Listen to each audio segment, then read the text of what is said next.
मत्स्य अवतार। मत्स्य अवतार भगवान विष्णु के प्रथम अवतार है।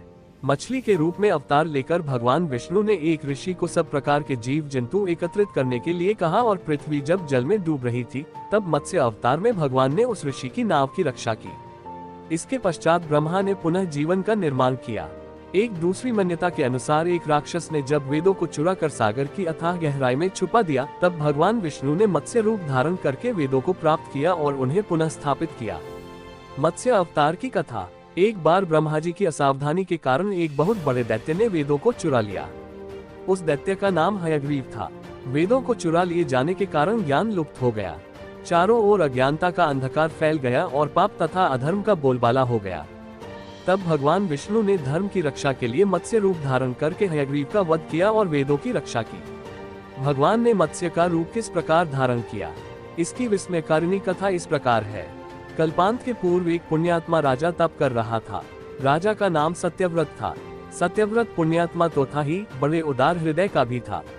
प्रभात का समय था, सूर्योदय हो चुका था। सत्यव्रत कृतमाला नदी में स्नान कर रहा था।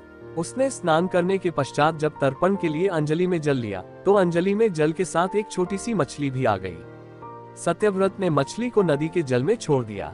मछली बोली, राजन, जल के बड़े बड़े जीव छोटे छोटे जीवों को मारकर खा जाते हैं। अवश्य कोई बड़ा जीव मुझे भी मारकर खा जाएगा। कृपा करके मेरे प्राणों की रक्षा कीजिए। सत्यव्रत के हृदय में दया उत्पन्न हो उठी। उसने मछली को जल से भरे हुए अपने कमंडलू में डाल लिया। तभी एक आश्चर्यजनक घटना घटी। एक रात में मछली का शरीर इतना बढ़ गया कि कमंडलू उसके रहने के लिए छोटा पड़ने लगा। दूसरे दिन मछली सत्यव्रत से बोली, राजन, मेरे रहने के लिए कोई दूसरा स्थान ढूंढिए, क्योंकि मेरा शरीर बढ़ गया है। मुझे घूमने फिरने में बड़ा कष्ट होता है। सत्यव्रत ने मछली को कमंडलू से निकालकर पानी से भरे हुए मटके में रख दिया। यहाँ भी मछली का शरीर रात भर में ही मटके में इतना बढ़ गया कि मटका भी उसके रहने के लिए छोटा पड़ गया। दूसरे दिन मछली पुनः सत्यव्रत से बोली, राजन, मेरे रहने के लिए कहीं और प्रबंध कीजिए, क्योंकि मटका भी मेरे रहने के लिए छोटा पड़ रहा है। तब सत्यव्रत ने मछली को निकालकर एक सरोवर में डाल किया, किंतु सरोवर भी मछली के लिए छोटा पड़ गया। इसके बाद सत्यव्रत ने मछली को नदी में और फिर उसके बाद समुद्र में डाल दिया। आश्चर्य, समुद्र में भी मछली का शरीर इतना अधिक बढ़ गया कि मछली के रहने के लिए वह छोटा पड़ गया। अतः मछली पुनः सत्यव्रत से बोली, राजन, ये समुद्र भी मेरे रहने के लिए उपयुक्त नहीं है। मेरे रहने की व्यवस्था कहीं और कीजिए। अब सत्यव्रत विस्मित हो उठा। उसने आज तक ऐसी मछली कभी नहीं देखी थी। वह विस्मय भरे स्वर में बोला, मेरी बुद्धि को विस्मय के सागर में डुबो देने वाले आप कौन हैं? मत्स्य रूपधारी श्रीहरि ने उत्तर दिया, राजन, हयग्रीव नामक दैत्य ने वेदों को चुरा लिया है। जगत में चारों ओर अज्ञान और अधर्म का अंधकार फैला हुआ है। मैंने हयग्रीव को मारने के लिए ही मत्स्य का रूप धारण किया है। आज से 7वें दिन पृथ्वी प्रलय के चक्र में फिर जाएगी। समुद्र उमड़ उठेगा, भयानक वृष्टि होगी, सारी पृथ्वी पानी में डूब जाएगी। जल के अतिरिक्त कहीं कुछ भी दृष्टिगोचर नहीं होगा। आपके पास एक नाव पहुंचेगी। आप सभी अनाजों और औषधियों के बीजों को लेकर सप्त ऋषियों के साथ नाव पर बैठ जाएगा। मैं उसी समय आपको पुनः दिखाई पड़ूंगा और आपको आत्म तत्व का ज्ञान प्रदान करूंगा।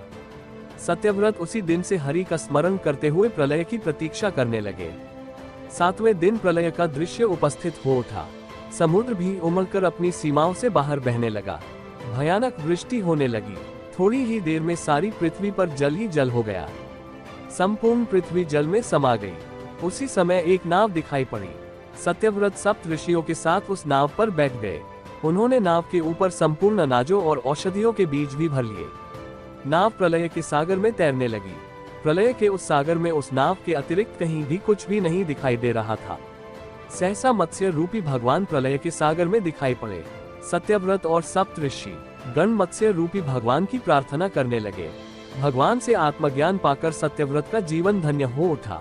वे जीते जी ही जीवन मुक्त हो गए। प्रलय का प्रकोप शांत होने पर मत्स्य रूपी भगवान ने हयग्रीव को मारकर उससे वेद छीन लिए। भगवान ने ब्रह्मा जी को पुनः वेद दे दिए। इस प्रकार भगवान ने मत्स्य रूप धारण करके वेदों का उद्धार तो किया ही, साथ ही संसार के प्राणियों का भी अमित कल्याण किया।